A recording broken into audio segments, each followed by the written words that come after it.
Hi everybody, once again welcome to Mentour and yet another video podcast. I hope you're all doing fantastic. So today guys, I'm going to talk about something which I have elected to call the aviation honey trap. Alright, this is a slightly more somber look at the aviation industry, but I think it's something that you guys should hear and you need to hear before you get into the industry. What I'm referring to is the notion that people have when they enter this industry of what it is that they actually want.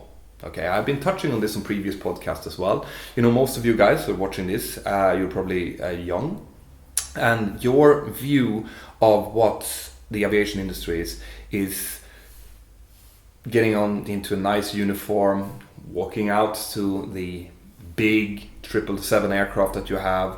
You will have loads of crew around you, and you will shoot off to that shiny, nice, sunny destination somewhere. Sit there having some exotic, nice food for a day or two, and then you will get your aircraft and you'll fly back home. All right, and then at the end of the month, there's going to be a big fat paycheck coming down.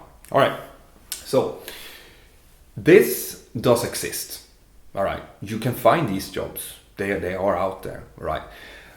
But what I wanted to get to is that just be a little bit careful, okay, when you're out there looking for these jobs, especially now for you guys who are about to start your training. It doesn't really matter because you should be going for any kind of job that you can get.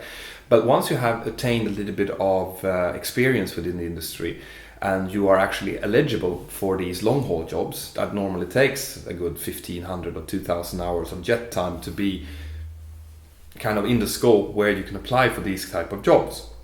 All right. When you're in that situation, then you will have to, since you will see that big shiny 777 or 747 or Airbus or whatever it is sitting at, the end of the tarmac, and it's within reach, you will still have to ask yourself a question, and that is, what is important for you right now?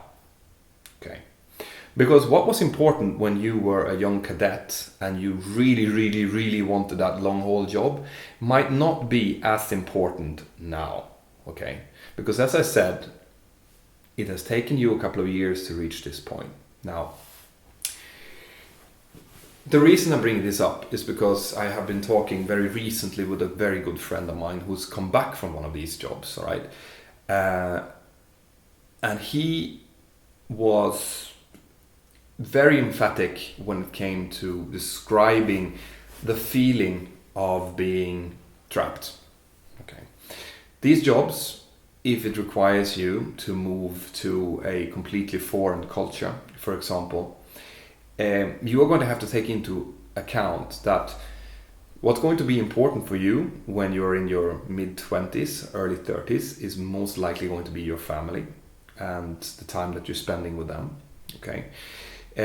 All of the things that you thought of as being shiny and golden when you were a cadet, remember taking the shiny big 777 and flying away to that beach, staying there for 2 days.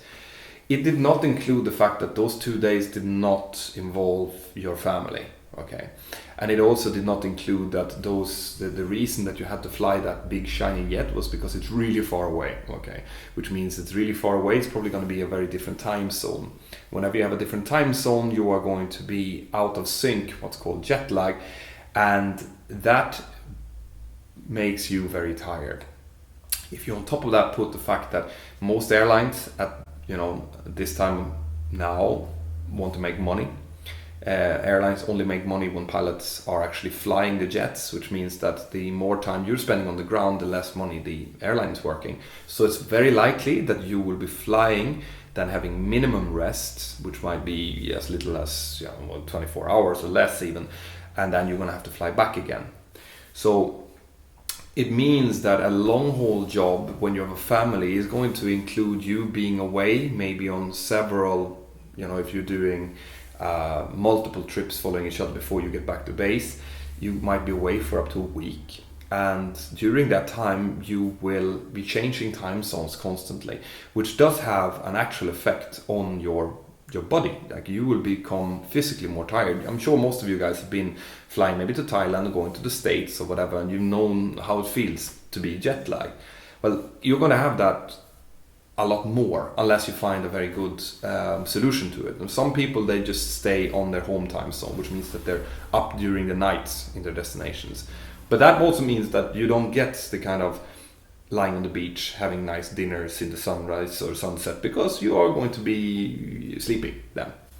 So just be aware, guys, that what you thought was really good, and which might actually be fantastic if you're a single guy or girl in your early 20s. When you're in your mid 20s or early 30s, it's likely that your priorities will have changed a little bit. So keep that in mind when it comes to choosing these types of jobs. All right. I know that I'm only speaking for myself now, and that I actually don't have, well, I have very little long haul experience. But I think from the feedback I get from my friends which are in this situation, that just think of what's really important for you guys. Make sure that you maximize the time with your children, for example, and your real friends and the friends that you have close around you that you live with. You know, those kind of things is going to turn out to be much more important than you think they are. So when it comes to choosing one of these long haul jobs, if you want to try it, sure, but there's also possibility maybe to stay with a short to medium haul company, which provides you with a permanent base, and maybe, you know, getting back home every night like I do for the time that you are building your family. And then you'll be able to go for a long haul job once the kids have flown out, and maybe you and your wife or your husband can really enjoy the long haul life once you get up towards your mid 40s or early 50s. All right, this is just it's just food for thought, guys, and I'm not telling you to do anything one way or the other, but it's something that is not often mentioned in these kind of forums.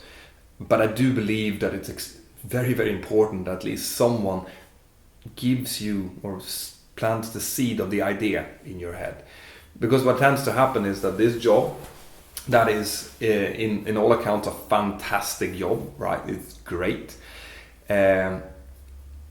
It can turn to become something that's very sour. This is why if you go out on Peeproon or any forums, you'll see so many people complaining, because it's actually turned from being this thing that you had, that illusion that you had, that this is going to be so fantastic. And once they achieve that fantastic goal, it turns out that it has an ugly backside that they didn't think about.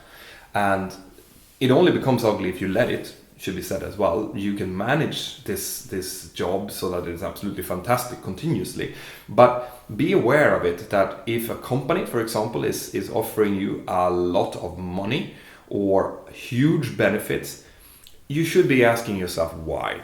All right, why are they doing this?